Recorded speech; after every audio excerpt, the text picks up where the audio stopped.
go. Hello, everyone, and welcome to our 24th Service Fabric Community Q&A. And Mikkel has shared some very fancy drawings here with representing our new Service Fabric Mesh offering and Service Fabric Traditional, of course. So, hey, Mark, let's go ahead and get this thing kicked off. Yeah, I mean, as always, welcome to the 24th edition. 2 years. 2 years. How about that? Wow, 2 years ago. Wow, it goes fast. And the whole format of this, whether you're new or you've been in this before, is that you simply ask us any question that you want. You post it in the iron window, and we'll do our best to answer it or point you where we can get an answer or hopefully get back to you with an answer, one of those forms. So, with that, you literally just paste away, or even if you want to go into audio and ask us questions that way, we're fine doing it that way, whichever way is most convenient, you feel most comfortable with. So let's just double check one thing. Can you guys hear us?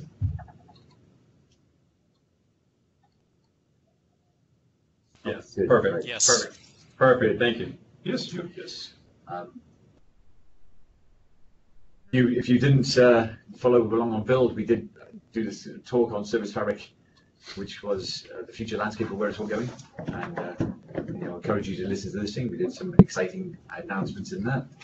And actually, we should post a link to some of the other talks as well. Another talk that you should listen to as well, that was quite a fun talk, was Mark Razanovich's talk. It's called Mark Razanovich on data centers. We'll put that link in there. And around minute 42-ish of that talk, he demos Service Fabric. While waiting for Windows Update. While waiting for Windows Update, yes. But he demos Service Fabric running on. There was a little bit of a glitch there. Yeah. Anyway. That was one of his demos. He does 2 demos. One of them was Windows Update. One of them was waiting for Windows Update, yes. And the other one was using Service Fabric on small devices. He showed Service Fabric running on Edge, and basically providing Edge HA so that you can do basically a scenario. You'll see a scenario. It's quite a fun scenario. Yeah, it is. Yeah, so I would encourage you to watch that as well. And then we had a couple of CSA talks, other Theta talks and things. But we'll post the links to all of the build session, actually. I'll do it now. I think, But if you want to do any prioritization, do the futures talk, the one that we have posted here. Yes. Do So- that.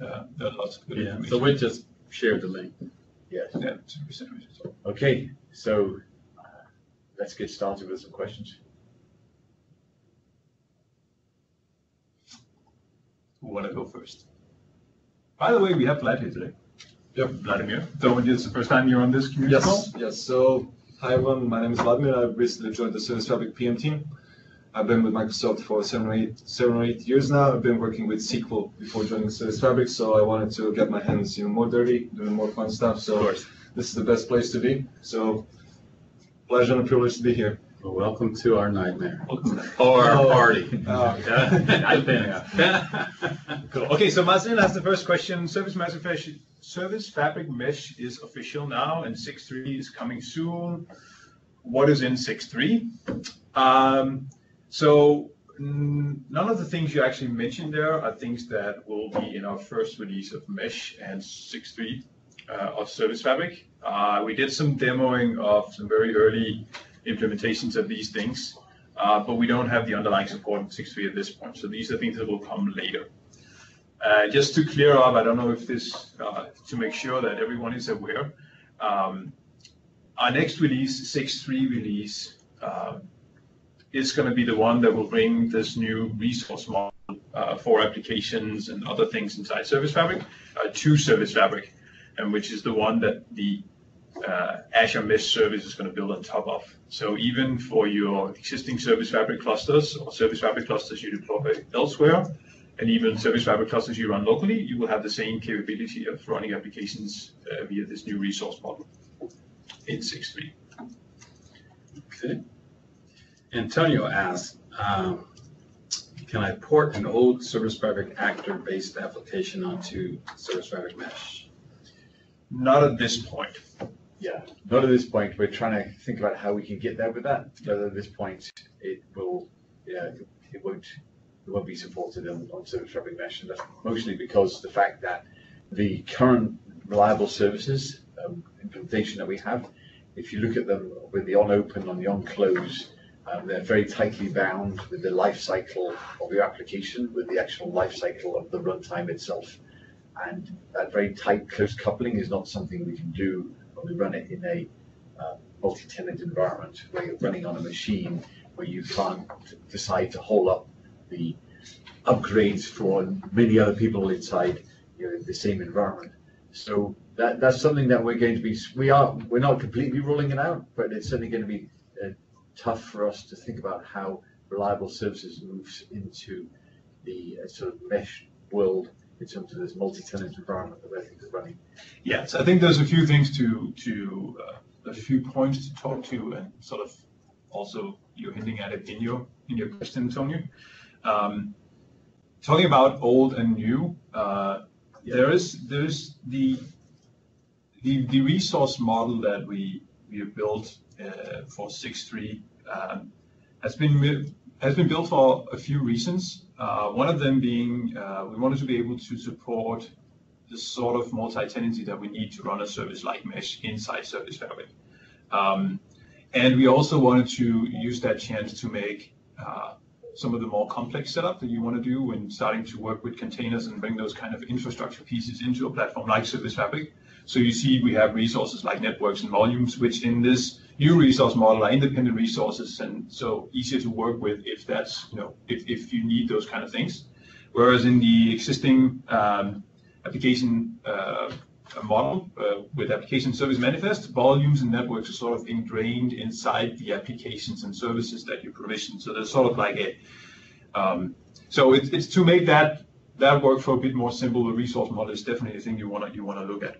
Now the resource model is at this point, and for the foreseeable future, there are no plans to change that. Is in essence a subset of what you can get to via describing applications and resources using the manifest files. So there is sort of this lower level way of working with Service Fabric, which is through the service manifest and application manifest files, and you can continue to do that, and you can continue to deploy in both ways to clusters going forward. The only thing is that we can support that model in Azure Mesh. So that being said, like we did at Build, we also showed how a future for reliable collections in an environment like Mesh, how that would look like, where we're trying to get to an approach where you don't have to specifically build your code for Service Fabric. So very specifically, you don't have to build reliable services to get to reliable collections.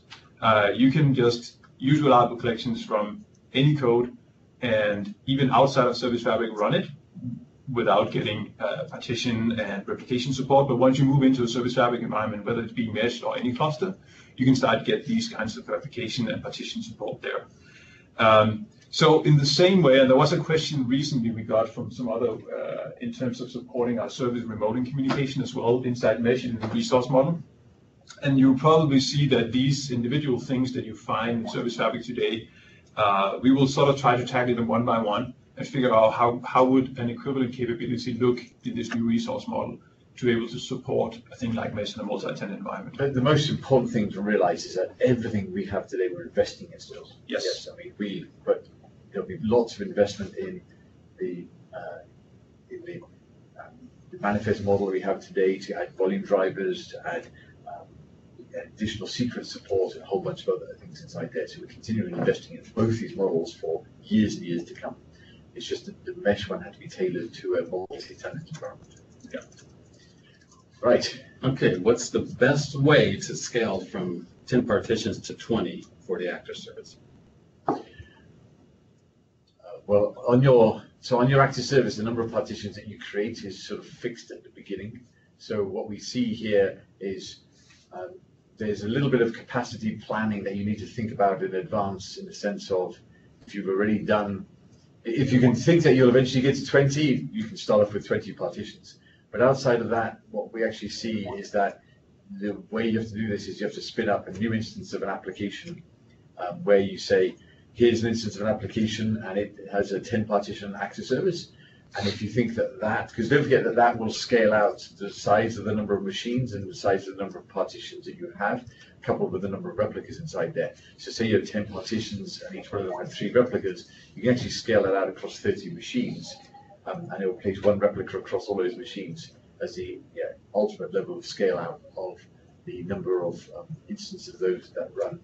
But generally what we see now is that we say to people, well, if you need to spin up another set of partitions, you have to create a new instance of that application and create a new version and then direct all the traffic to that one.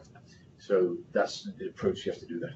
Yeah, and this is one of these things where the sort of the decoupled new model with variable collections is actually one of the things we're trying to solve there as well. Because in that world, you don't, we take care of the whole partitioning replication underneath. And one of the goals of that whole design is, and this is where the simplification in this new resource-based model comes in, one of the goals there as well is to be able for you to actually do repartitioning on a running service and don't have to go through the pain that I described here. Yeah, but so that's future stuff. Right that is yeah, future, yes, but yes. Yeah, let's Correct. stick right now, create another instance of a service, and then we have to use that as the. Can I add something? Yes. Because it's not a very common knowledge that for newcomers to Service Fabric that if you spin up 80 partitions and you use shared process hosting model, then and have 5 nodes, then you will have basically no footprint. So it's a quite good idea when using the old model to spin up a large number of processes and of actors and large number of partitions. I'm sorry, and then the repartitioning will happen magically because the co-located services will move to new nodes and everything will be split around a big number of nodes. So a good recommendation is to start with a large number and shared process hosting model, I would say. Partitions, yes. Thanks, Martin. Yeah, partitions are very cheap indeed. So, if you have 20 partitions or 100 partitions, there's no cost in overhead around things. There is a small amount, but it's extremely cheap. Yeah, so, and I think so one thing to note there is we recently changed the default setting for templates in Visual Studio to use exclusive hosting. It doesn't mean that we don't recommend shared hosting, so you can definitely go that path, but by default we won't put you on a path of using shared hosting. It's part of the service manifest setting for the service. No, it's the application manifest. Okay. I think. Sorry, right. I don't quite remember the You mentioned having better exposure to errors in Service Fabric Explorer, and when an upgrade fails, saving me from having to reach out support anytime we can see it is expected. I think some of them already bubble up in 6.1. The 6.2 that we just released should have even more. Yeah, we did add a lot of errors, things like I can't find my certificate for my endpoint. Things like an endpoint hasn't been configured correctly. A lot of stuff around container hosting and activation like, and those kind of things as well. If you downloaded a container image and they couldn't find the container image at all, it just threw an error. Now it goes can't find the container image. So there was a ton of stuff around container downloading, not finding images, activation of containers failing, and logs around all of those. This is good feedback, though. Yeah, but it's still based on the health events. So those are still health events. The goal has been that the error messages that we put into the health events are more descriptive and should get you closer to the actual root cause of what is going on. But also our recommendation generally is that you set up both log analytics and so another thing that we added in the 6.2 release that just came out was an event store. And the event store allows you now to keep the historical data of things operations that happened on your cluster. So for example, if you added a new node or you removed a new node or you upgraded an application and things like that. So all that get pushed out via OMS. So we've just redone all our docs generally around the diagnostics and OMS. So I suggest that you make sure that you have your telemetry pipeline to OMS or whatever your favorite diagnostics pipeline is set up, and then you'll see more of those health events. You can actually query against this event store as well. Yeah, there was some restructuring of the operational channel, as we call it as well. So that should be good. But if you have specific scenarios that you run into where you would like better error messaging, raise the gate. I guess it's more a problem that simply wasn't raised at all that I could find, in that I just had something failing to upgrade because I only had one node running it, and taking it down would I guess eliminate the quorum that I needed.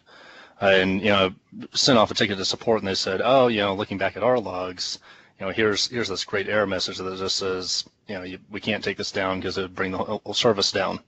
And so just seeing something like that exposed on my side would have saved me from filing the support ticket. Yeah. So what they are doing is they're probably parsing the trace files.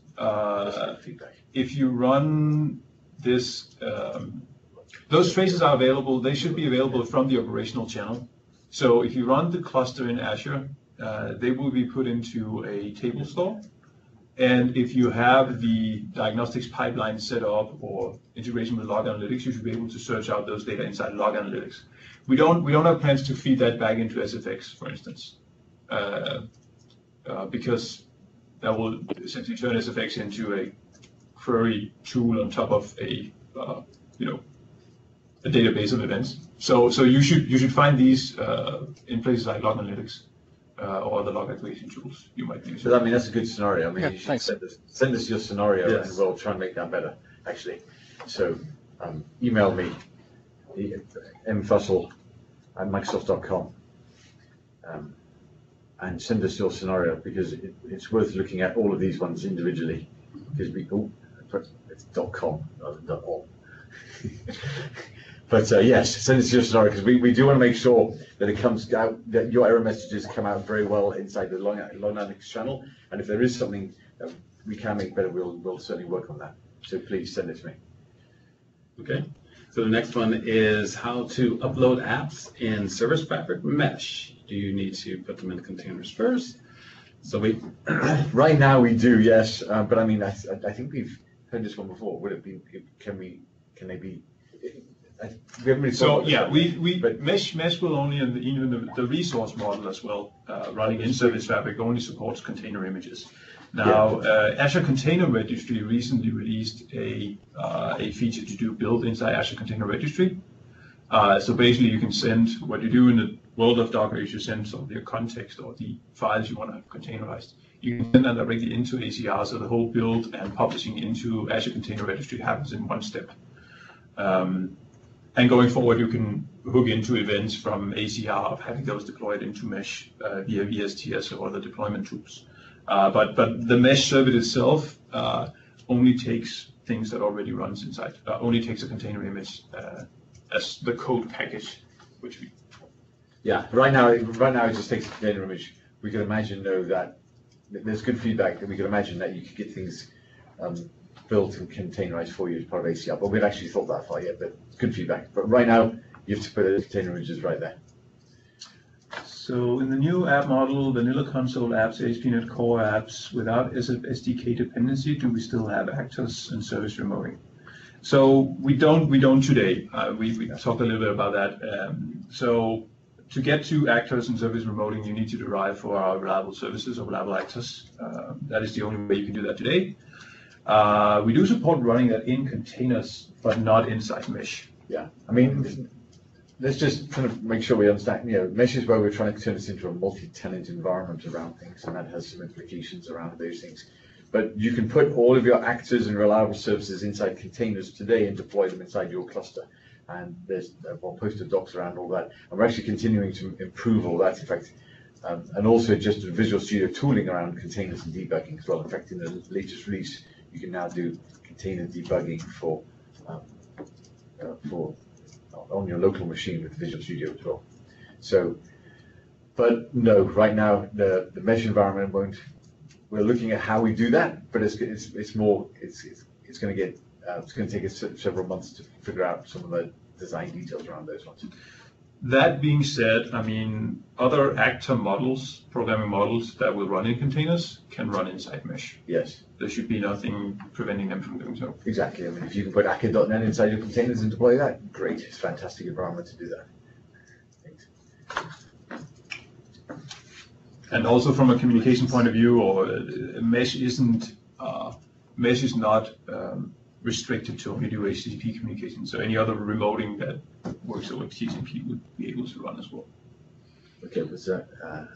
Do you have already prototypes of partitioning? Can you share? Do you imagine partitioning with Service Fabric Mesh? I can't imagine how to do partitioning well. Skip it. Yeah. It's going to be a little bit speculative at this point, Martin. I mean, I think the best thing we have is what Vas explained in the video that we posted here in the future at this point. As soon as we have more to show, more demos to show, and even post and share with you, we will definitely do that. But at this point, things are still in the prototyping conceptual phase. Okay, so that was. Let's go down to So, Toby, is it possible to use .NET Framework 4.7.1 in Service Fabric? Yes, it is. And I think the thing to clarify as part of that question is the Service Fabric SDK, which gives you access to reliable services and the server-side client APIs, does support 5.7.1. So in the light of using the Service Fabric APIs, yes, we do. But I also want to mention that you don't have to use the Service Fabric SDKs to run inside Service Fabric. You can run any code in there. So you could probably even run some unsupported .NET Framework version if you wanted to, which is not supported from a .NET Framework perspective. But any code will run in Service Fabric. But for reliable service and for the server-side APIs, the SDK will support 4.7.1. Yes.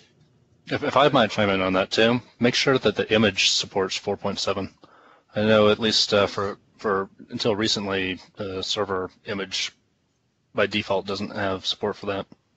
Yes. So the nodes, the individual nodes that make up your cluster, the operating system there. When you provision a cluster in Azure, you get the latest base image from Windows, and I think from a .NET Framework perspective, these images come with the .NET Framework that Windows was, or that version of Windows was originally shipped with. So you probably want to set up an extension in the VMSS to add the latest .NET Framework or the .NET Framework that you need. And actually the same is true for .NET Core. So if you need to run .NET Core and you don't do self-contained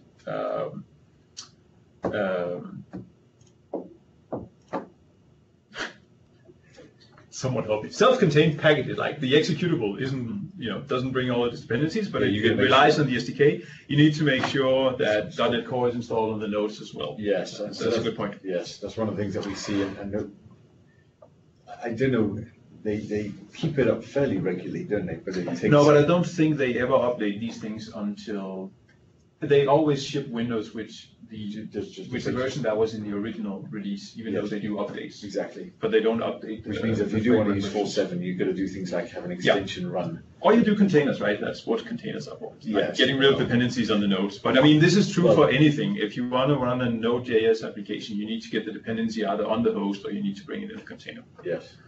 Yeah. Okay, the next one is, we say we're taking care of all partitioning. So does this mean that they can still specify partitioning keys to define their own partitioning strategy, or is that out of their control now? We do it all? I didn't get that question. So I think yeah, I love your feedback, Antonio. Thanks for that. You mentioned that. So yes, so the way that this is, the intention at this point is that yes, you get to specify your partition key, and that the routing of the requests to the right partition is taken care of for you based on those partition keys. Now, the extent of the support that we will have once we start releasing this, again, this is still in the prototyping phase. This is still in the validation of things, but let me just do a quick drawing for you to understand some of the design goals, and some of this is also in the talk as well. But imagine that you have a specific service that exposes an HTTP API or any API.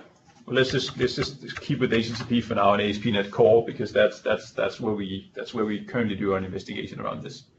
So this is just the one instance of a service that I have, or this is just the one partition that I have. So this is my service.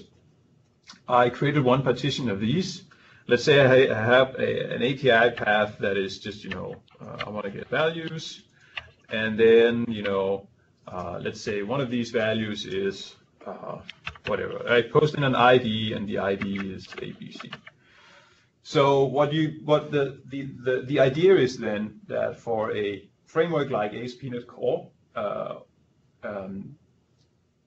API or MVCs, that you can actually add a route rule, or similar to that, you can add a route rule inside your ASP.NET Core, where you tell the reliable collection stuff that this ID parameter is going to be your partition key, and whatever the rule is, let's say it's just the first letter you want to partition on or something like that.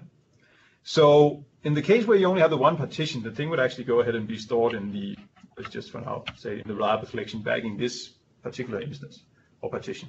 But let's say if I had like 3 partitions, for instance. Now the idea is that any of these, and we want to have everything with A over here, everything with B over here, and everything with C over here. The idea is basically that any of these services can get the initial request. So sort of like, you know, if they were stateless. But because you have that routing rule inside your API, we will then take care of forwarding the request to the appropriate partition, or to the appropriate instance of the service which carries that partition specifically. So that is, you know, this is again conceptually what we are trying to work with right now. And it, you know, I think what's interesting about this is that you can actually think of writing these stateless services or stateful services as if we were stateless, because you don't have to deal with the fact that things need to be routed, and we sort of do that for you. So again, conceptually prototyping, these are the ideas and how we're running with.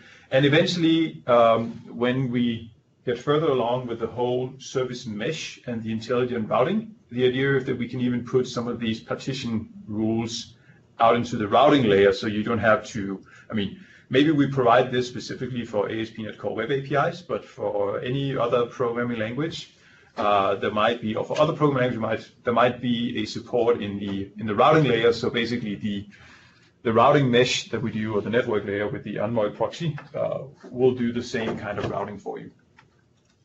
I hope that clarified a little bit of the direction we're going in. This is a very nice idea. Yes, this is yes. Thank you. Yes, it is. this is good stuff. And yes, we do have working prototypes. It's not just like whiteboarding at this point. We actually do have working prototypes, and hopefully we can start sharing them with you soon. Yes. Also, I want to be clear that there is a, you know, that we want to talk about that the fact that there's the XML manifest model that we have today, and then there's a resource model, and both of those will continue to be invested in forever, effectively. You know, so say, for example, you know, let's take the volume driver support. We've just introduced these volume driver support. We've actually released that now if you're listening to the talk, available in the XML manifest model, so you can actually hook up volume drivers inside there to the this is a file. This was an Azure-backed file volume driver. So I think so. The way to think about it is that the XML manifest model had all of these other constructs in them, particularly related to cluster management, particularly. And so we actually tried to achieve 2 goals. One was simplify that view, because there were things about the cluster that you can't do in a world where you don't have access to the cluster. And at the same time, it was also make it into some separate files. And the separation of the files just meant that you could independently create these resources. So if you look at the manifest description today, if you want to create a network resource, it really is sort of buried in the service manifest that you have inside all of that. So really, you have this concept of networks, and you have concepts of secrets, and you have concepts of application and services, but they're really in just 2 files. The resource model just to separate them out that allows you to independently create these things. So I can independently create a secret, I can independently create a network, and then hook that up later to a service, or hook that up later to an application. So those are the 2 things, its goals. Plus, I guess you could say the 3rd goal was to use YAML as a direction away from XML, but it was just another choice. It was an implementation choice we made. And it's very important to realize that thing, you know, is fully, and then that thing is fully a JSON ARM template that you can deploy as well. So the concept of these applications and services becomes very first class. So keep that in mind. So you'll see investment all the time in there is no old and new. There's just two models, like there is Compose there, that we supported Compose as well because we saw value in bringing Compose applications over. Yeah.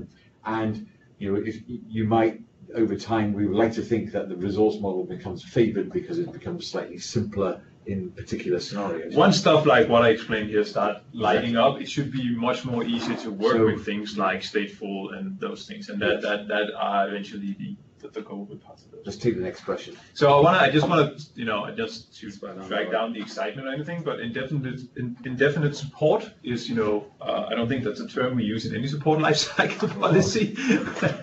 So just want to call that out at least. Okay, the next question is we about have Envoy some people proxy leaving the room, more people functionality. coming in the room, and Some of them guys. are going to Hello, guys. Okay, the next one is about Envoy proxy functionality. Can we expect this to be available with the upcoming 6.3 release? I think we skipped one. No, we didn't skip any. I answered it. The Antonio one? Mm-hmm. Thank you. Sorry. Do you have okay, I'm really sorry.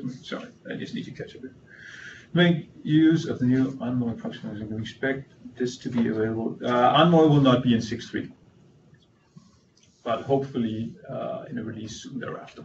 But it's not planned for 6.3 right now. So specifically on Windows clusters in Azure. And I guess, Jacob, that was a follow-up to the Envoy in 6.3, so the answer is still no. Could you elaborate more on the support for actors and remoting mesh? I think I didn't get it. So does it mean that the old mod is supporting mesh? If you wrap? No, the existing using. So when we talk about this, so let's narrow it down to, there are two, when you talk about the application manifests and that way, so there are two things there, and we want to be very clear about this. This is actually a thing that's, we need to, so let me just go through this. There's sort of two components to that. One thing is the actual code you write. The other thing is how you describe these as types and instances inside Service Fabric. And I think we should try to separate these two because it might make things a little bit more easy. So the code you write, what we do today in Service Fabric is we have SDKs for Java. I like boxes, as you can see. That's why I'm going to draw some new boxes. We have SDKs for Java and we have SDK for .NET. So these SDKs give you access to things like, well, we call them reliable services and we call them reliable actors. So those are the base classes that you can go and derive from in .NET, and you have the equivalent in Java. And reliable services and writing your code in either Java or .NET using reliable services or using reliable actors gives you access to things like service remoting, reliable collections, lifecycle management, and those kind of things. Now, you can also just write anything else in any other programming language, or even .NET and Java without, having any dependency on the reliable services and actors up here. So anything down here, let's do Node.js, and let's be fancy and put in Go as well. So those are perfectly fine services to, a piece of code to write as well and run in Service Fabric today. So when we talk about these, we have categorized them. Historically, we've categorized these guys that I mentioned down here, which aren't reliable services and actors. We typically call them guest executables. Or that is what we call them today. So guest executable basically means that the Service Fabric runtime does not, the code that you run is not registered within inside the Service Fabric runtime as being a service, or as being a reliable service, or being a reliable actor, but it's mainly just a process that we go and start, and that we can send a control C to if we want to move it off to a different node. So we have no visibility. The Fabric runtime has no visibility in what's going on inside that thing. Whereas in the reliable service and reliable actors world, we sort of have that visibility into the service running, because we would need to do stuff like partitioning, and you can hook into these lifecycle events where service is being told to move from one place to another, or change from being a primary replica to being a secondary replica, and all these kind of things. So there's two different layers of integration with Service Fabric on the code side. And finally, we have the fact that you can bring anything in a container. It doesn't change either of the above. It's just you can bring guest executables in containers or the equivalent, or you can bring reliable service active containers. So that's the code piece. Then on the other side, we have the way you describe these things and deploy them into Service Fabric. And when we talk about the model that uses the application manifest, the application and service manifests, we talk about this as a type-based model inside Service Fabric. So what you describe in a service manifest and an application manifest is actually a service type and an application type. And the way that you then go and deploy these is you go and copy the manifests and all your binaries into the cluster, you register the type, and then you can create one or multiple instances based on these. So all of these things sort of hook together. Now, in this new model we talk about, when we talk about resources, what we don't have is we don't use the manifests to describe a type. Instead, what we do is we use resources to describe a deployment. So the concept of registering a type and creating multiple instances of a type doesn't exist in that model. So instead, what you do is you have these set of resources. And the resources could be applications, where services hook underneath applications, and those are networks, and volumes. Those are the one that we have in the preview of Mesh today, and those are the one we'll have in the public preview when it comes out. And then we have plans to support more in there, like secrets and things like that. I will come in later. But all of these things are deployment of a thing. So if you want multiple instances of the same thing, you just create a new deployment of the same application. And because these are containers, you don't bring binaries in these packages. Basically, just serving a set of YAML files or ARM templates into Azure Mesh, and you run that. So how does these things hook together, and what's supported where? Which I think is where the confusion then might be. So the reliable service and reliable actors, we don't support that if you make these resource deployments today. So currently there is no support of mixing these two together.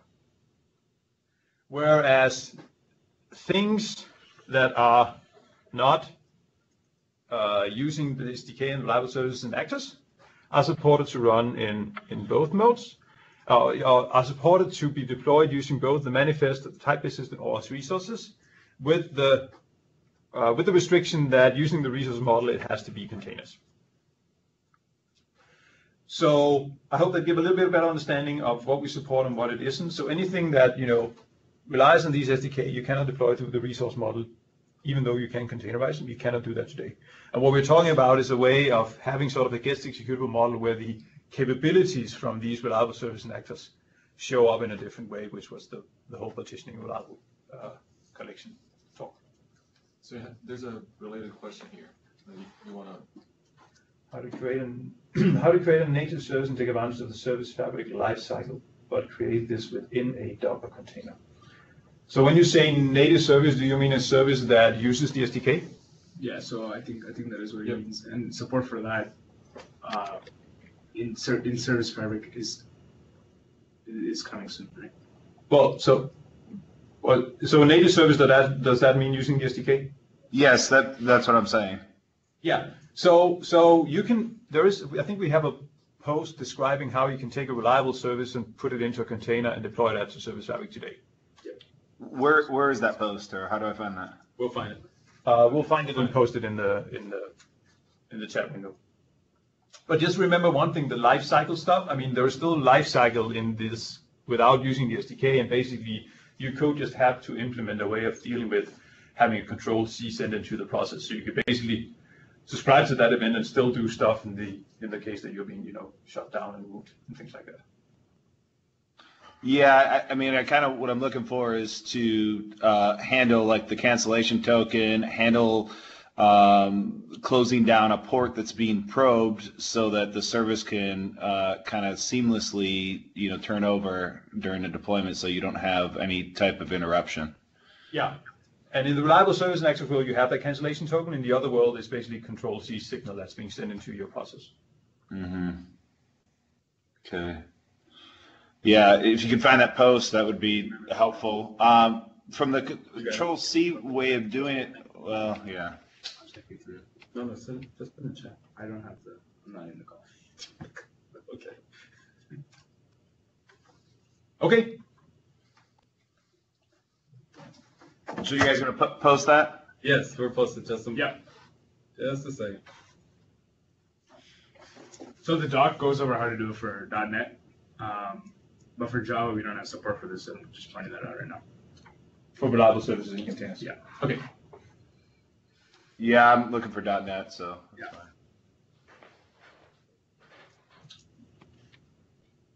So Okay, I just posted. who's track on the next question? Let's see. Is that the extension? We are here from, I think it's this one from. Sorry. So there's a question from you, Jamie, about an extension failing during deployment. On top of my head, the list of known issues that might cause this, I don't know, but based on your description, it's hard to say exactly what failed. I said this on the new 1803 version of Windows. Yeah. So I mean, I'd get like it says VM extension. Like I have two node types, and sometimes it would fail both. Sometimes it would just fail one. I mean, they're installing the same extension, and then I took out the log analytics one because that didn't seem to work at all when they were both in at the same time. But I mean, without changing anything, in just a matter of switching making the one node type dependent on the other node type so that one node type would happen first, and then getting everything installed with Service Fabric and waiting for the cluster to finally come up and be okay. And then all I did is put the log analytics one back in the same way it was before when they were both in, and just did a redeployment again, and then that one installed correctly. But even before that, I was having random. It looks like the extension version is .38. I don't know if that helps you. And the error was like a terminal error code 1007. Yeah. So I don't. Again, I don't know exactly what could have, but a few comments of what you described. You shouldn't have to have the scale sets depend on each other. That should not be a requirement. Also, in terms of extension execution within the VMSS model, there's no support for having ordered execution, so you can't have extensions depend on each other, so to speak, or change the execution. But again, it shouldn't be a requirement to do that. So the best way to get to the bottom of a case like this is to open a support case within the portal and have someone look into the diagnostics. But none of the things you told me should put you in a bad state unless there is some compatibility issue between the 1803 and some of the agents you tried to install as extensions. The funny thing is, I eventually got it installed. It was just a matter of blowing away the cluster and redoing it about 6 or 7 times, before I finally, because I could tell it would, sometimes I'd get a success on one and then not on the other, and, I eventually got it. And then, like I said, to get the log analytics agent in, I just did that post after the cluster came in. I put back the log analytics extension back in and then deployed and got a success out of that. So I'm in a successful state, but it wasn't very. So there's nothing you told us that should not be supported unless there's a thing with 1803, and I'm not aware if there is a thing. So it can only be speculation. How far it went wrong. Jamie, I had exactly the same issue a couple months ago. I definitely recommend that support ticket because they have access to the eternally knowledgeable logs. Okay. Yeah, because the errors that tell you from the extensions are pretty. I even went on the machines and looked at the logs in there, and they weren't very useful either. So get a magic 8-ball. It helps. Yeah, it worked eventually. It was painful. Okay.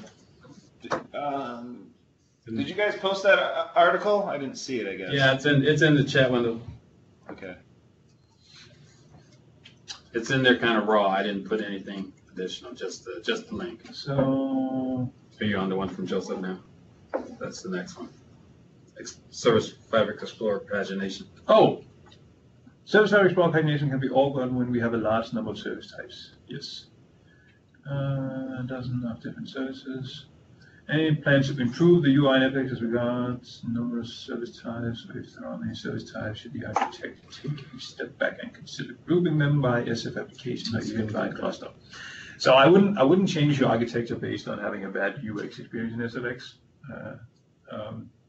If that's what you're hinting at. There is a setting in SFX where you can change the number of items we page or we put into a single page. There's a little wheel in the top right-hand corner where we can change that setting. So no specific plans to uptake to that specific scenario. I mean, what I would urge you to do is the Service Fabric Explorer is all fully open sourced, and the development and planning we're doing around that is happening in the open. So I don't know if you have already. I remember there was an issue raised there about this thing, but you should definitely. I just posted the GitHub link to Service Fabric Explorer. So I would recommend that you go in there and open an issue, describe your scenario, maybe even with some screenshots, and we can have a conversation about how to improve that thing. I think that's the best way to go around that. Yeah, this is actually good feedback, Joseph. Thank you. Yeah. So, Let me see. did you do some experiments on using core RT.NET native compilation of basic runtime-based services and check how it affects memory when using containers? Not that I'm aware of.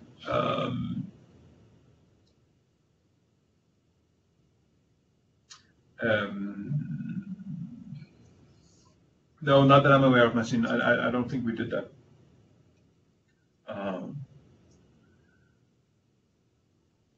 I don't know where to direct that, actually, to be honest.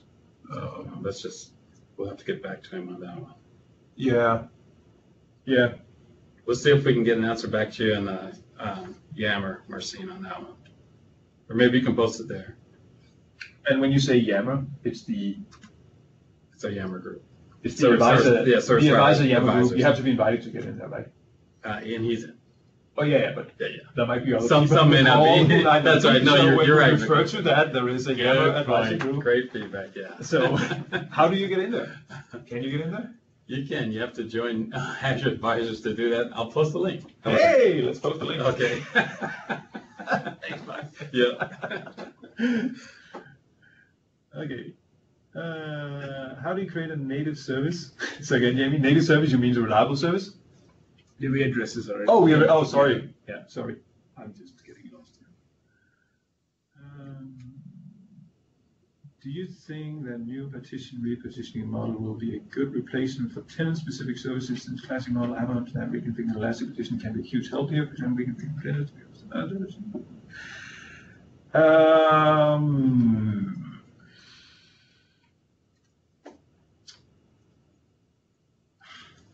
I really don't know, Marcin. I haven't given that a lot of thought. I know that we have for a while been advising people to use scale out of to use instances as a way of scaling out because repartitioning is painful. I think that's one of the main reasons why we talked in that scenario as using this type and instance system for scaling rather than scaling by creating more partitions of a thing. So following that argument, a logical conclusion would be yes, if that pain goes away, and because you don't have the type system, but you could of course do more deployments, then my hunch is that will be an easier solution for you to have to deal with, rather than having to use these service instances per tenant concept. So I can definitely follow your thoughts there, and yeah.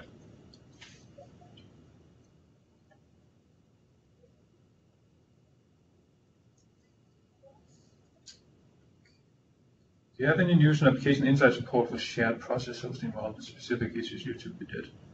So I'm looking at that issue right now, and I think I can maybe add few folks in App Insights who might be able to help with that, who actually worked on the application insights and Service Fabric User Package and integration.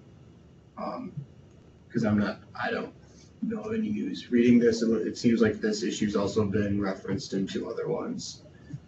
And there's been no action on it for a month. But we did end up with a workaround, did we? Or did it just go dead? So I think there was one thing that was fixed, but then there is another open issue which we're seeing mentioned in the last comment. Oh, okay. Okay, yeah, let's poke some people and see where that takes us. Yeah. To join as advisors. Oh, that was you, Mike. Yeah, that was it. Oh, yeah, that was. That is not a question. that was just a thing that you. Oh, it's already caught up? Everyone is locked on your video. Oh, yeah. Can we get the recording of this session somewhere? Absolutely. Yeah. It'll be posted on YouTube, and then also if you are part of Azure Advisors, as we've been kind of joking back and forth, it'll be in our Yammer group as well. There's other great stuff actually that we did put on YouTube recently. So if you haven't watched out for this, we have an engineer in our team called Charles. What's his name? Charles Story. Thanks, Charles Story. Who on his first day bought a video camera. And he's been fairly good at using that. Yep. So he's been starting to do these quite fun videos. There are some of you have some of these. There's how can I highlight? There should be a part 1 there. I can highlight using this, right? This one, these team tours are just, random going around the office, meeting some of the people doing things. But then there are, I don't know if I can find these. There's one on Reliable Actors right there you just missed. Oh, which one? Just scroll up a little The bit. guy that looks like Mark, just scroll down. How many scroll down, sorry?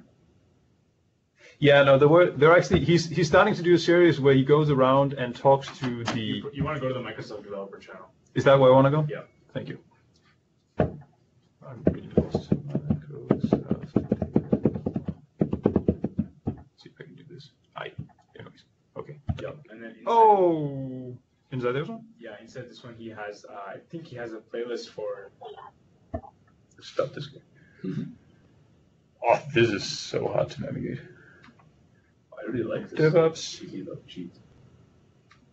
Tuesdays with Corey. It's a little small for me. Oh, playlist. You know, That was you were saying. the new Surface Studio 2. I know, I've seen that. That's Here, inside Service Fabric. Service This is the one. 4 There you go. Together. This is the one you want to look for. So this is some really deep conversations, 45 minutes about, how the health manager system work, how data replication works, how reliable collections work. There's even a video with Gopal who talks about the history of Service Fabric and how it all came along. Yeah, and we got some great feedback around these. I talked to some guys who are not even in Microsoft to watch this, and they're just like, these are fantastic videos. So you can learn a lot about how it's built. Yeah. Yeah, it's really cool. So someone just posted Yeah, the there are entire a few links in the playlist. chat. The 2 times I've tried to find stuff here, I just completely failed. Yeah, I'm glad that you guys are out there to help me Hey, find that's the what right it's links. That's why we call it a community. Yes, it is. Thank you so much. Just bring it up here. Thank you, Christian. There you go. So definitely recommend go and look at this. Yep. Why don't you invite her to the meetup? Why we don't invite Oana? Oh, that's a good question. Community Q&A. For the community Q&A? We can tell her. Wana community has asked for you to show up. Let's see if we can bring her the next time. But then you better ask some questions in regards to the health system. You should definitely do that. Or the V1 replicator. Or the V1 replicator. So that's one of the things, when you get to these engineers and even these talks, they're very focused on some very specific topics.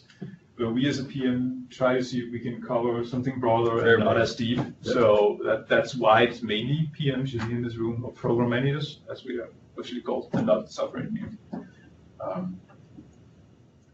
But it's a good point, and maybe we should consider, maybe we do a community Q&A theme version, edition, Today we only take questions about the health system. Yeah. That's something to consider. But anyways, thank you for the feedback, Antonio. And any feedback you have on these community Q&As, by the way, it's very much appreciated. Absolutely. I remember we did at one point, we actually did we invited different people to do a small 10-minute presentation or demo of a thing they built or a concept they work with in Service Fabric. So if any of you guys have these things lying around and want to do that, I think feel free to, bring it along and we'll find some time for you to present to the crowd. That could be good. Technical, not sales. Let's just be clear. It's got to be technical. No sales. All right, folks, we're about 5 minutes until the end, so we're getting to crunch time. So last minute, go ahead and drop your questions in the chat window and we'll see if we can field them. I think you have a survey link as well. Oh, we didn't do a survey today.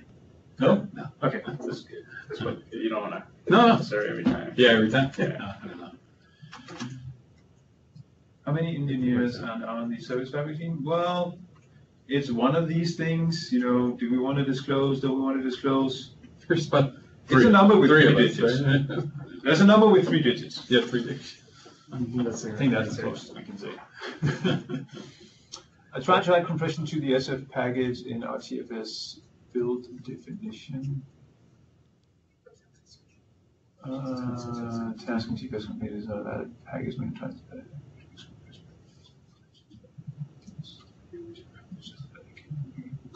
In the pipeline. This is actually a great question for Iopa. He's the one who deals with the compression stuff for tooling. Yeah.